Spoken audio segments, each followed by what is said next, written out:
Is there a sense of anxiety or a nervous amount of anticipation that you might be feeling today from a business sense about an impending lockdown, even though the Premier is doing her best to avoid that?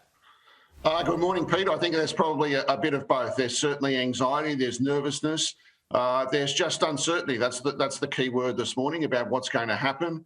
No doubt yesterday's announcement was a real hammer blow for business owners in the Sydney CBD who have already been struggling. And of course, Sydney's being impacted so much by the closure of international borders. So it was a hammer blow, but, I keep saying Sydney business owners are resilient.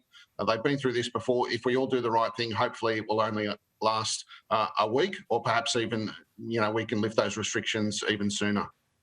So is it a bigger damage to cost and revenue, or is it just a bigger damage to confidence?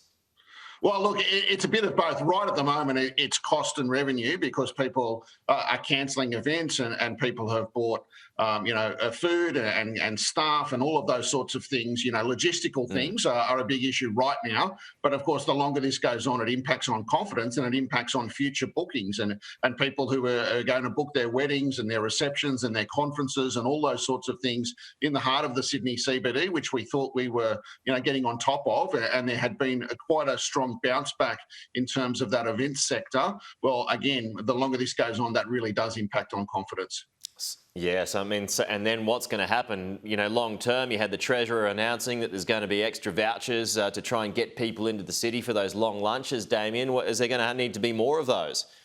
Well, look, there'll have to be all sorts of government stimulus depending on how long this goes on. And that announcement, which I joined the Treasurer at on Friday, it seems a lifetime ago now, and there was lots of optimism, and we were talking about long lunches on a Friday in spring and summer, and it sounded fantastic. Then all of a sudden, we look back to Tuesday, and the Treasurer announced a budget here in New South Wales where the debt had been halved from November. It was still a big number, but it had been halved. Things were moving in the right direction.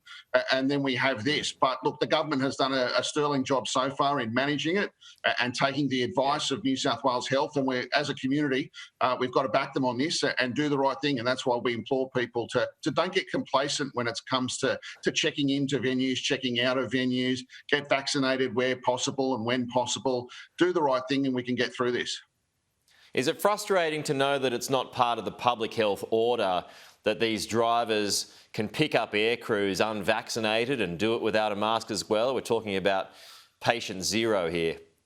Oh, look, there'll be all sorts of reviews about who, when, why and if.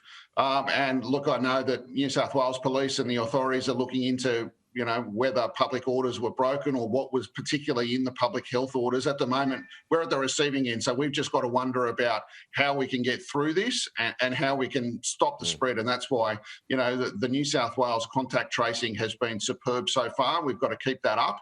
And we've got to make sure that we do the right thing. And, I am buoyed by seeing, no one likes to queue up for things, but the long queues of people getting tested, late last night is a good sign because it means that people want to do the right thing and they want to stop the spread.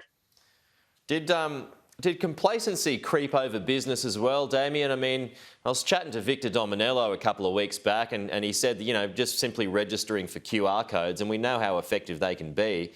That had dropped way off since earlier in the year. So, does business have a responsibility and a role here moving forward?